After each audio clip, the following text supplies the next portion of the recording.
2 दिन पहले की बात है। मैं अपनी कार से घर को लौट रहा था। तभी चौराहे पर लाल सिग्नल आ जाता है और मैं रुक जाता हूँ। एक बच्चा कहीं से आता है और कार का शीशा खटखटाता है और मैं झुंझला उठता हूँ।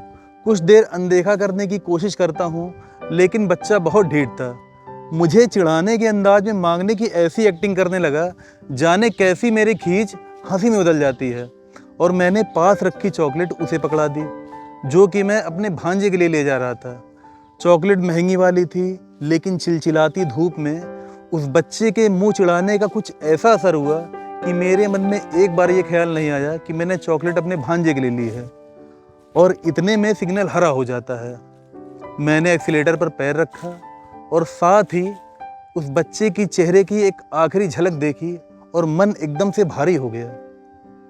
यूं लगा जैसे ये भाव मेरे कुछ जाने पहचाने से हैं। ड्राइव करते हुए यही सोच रहा था और मुझे अचानक से पाकीजा फिल्म याद आ गई।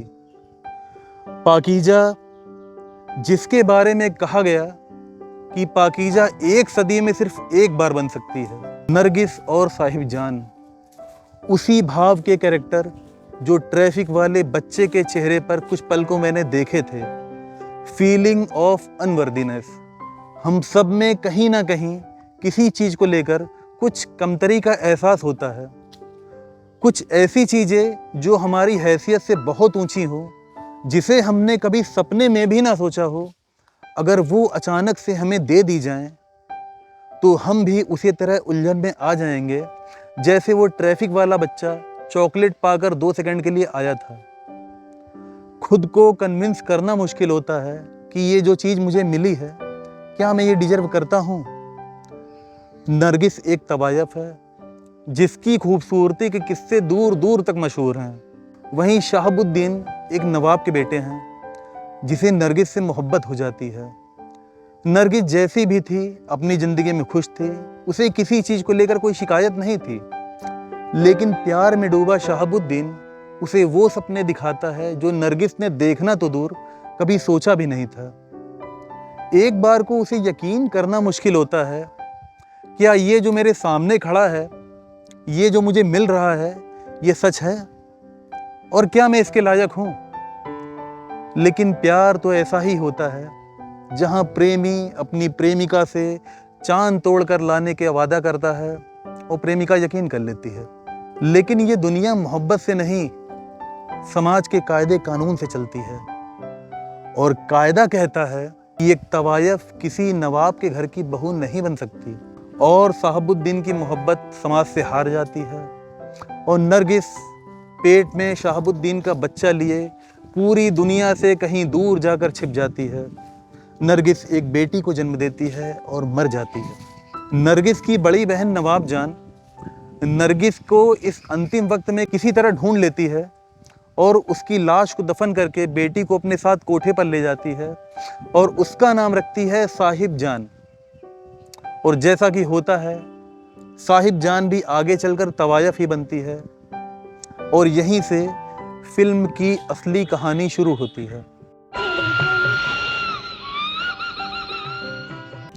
अयोग्य होने की जो भावना जिसने साहिब जान की माँ की जान ले ली, यानी नरगिस की, वो साहिब जान की जान तो नहीं लेती, लेकिन जान जाने से भी ज़्यादा तकलीफ पहुंचाती है।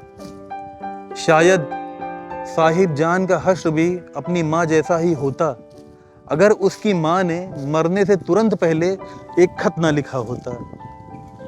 अब वो खत कितनी अहम भूमिका निभाता है कहानी में, अपने अंजाम तक पहुंचने में। उस खत में क्या लिखा था, वो खत किसको लिखा था, इसके लिए आपको फिल्म देखनी होगी।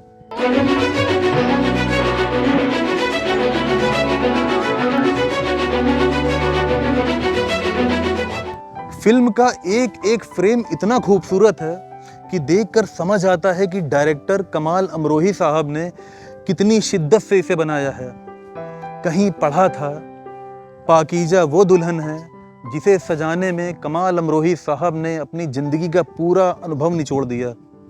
और सबसे बड़ी बात, आप किसी फिल्म को कितना भी सजा लो, जब तक कहानी उस सजावट को, उन विजुअल्स को कॉम्प्लीमेंट ना करे, तब तक सब बेकार है। पाकीजा की कहानी उसके डायलॉग्स, कलाकारों की अदाकारी, उसके गाने, उसके विजुअल्स सब एक साथ मिलकर ऐसा जादू क्रिएट करते हैं कि हम फिल्म देखने के कई दिनों बाद तक उससे बाहर नहीं निकल पाते। इनका नाम पाकीज़ा है। हमारे अवचेतन मन पर उसका असर लंबे वक्त तक रहता है। पाकीज़ा देखते हुए हमें ये भी एहसास होता है कि अपने क्राफ्ट के प्रति समर्पण होता क्या है। ये बात सच है कि पागलपन की हद तक जुनून से ही हमेशा जिंदा रहने वाली फिल्में बनती हैं। क्या बक रही है तू? ये इल्जाम लगाकर तू हमें बदनाम नहीं कर सकती।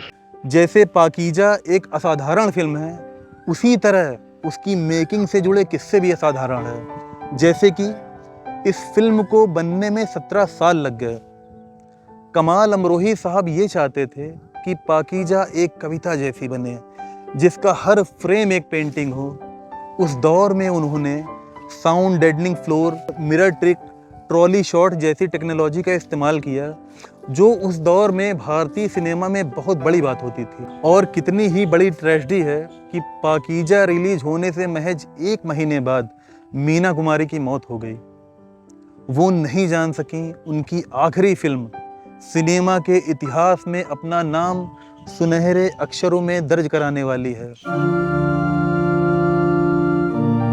दुनिया में रोजाना सैकड़ों की संख्या में फिल्में बनती हैं, लेकिन पाकीज़ा जैसी चंद फिल्में हमें ये एहसास दिलाती हैं कि फिल्मों का हमारे जीवन में क्या उद्देश्य है। फिल्म की शुरुआत एक पोएटिक इंट्रोडक्शन से होती है। हजारों साल नरगिस अपनी बेनूरी पर रोती है, बड़ी मुश्किल से होता है चमन में दीदावर पैदा। और फिल्म अपने अंत तक पहुंचकर हमें एक सुकून भी देती है और एक टीस भी देती है। एक तरफ डोली उठती है, दूसरी तरफ अर्थी। एक तरफ हमें सुकून मिलता है तो दूसरी तरफ दर्द। नमस्कार।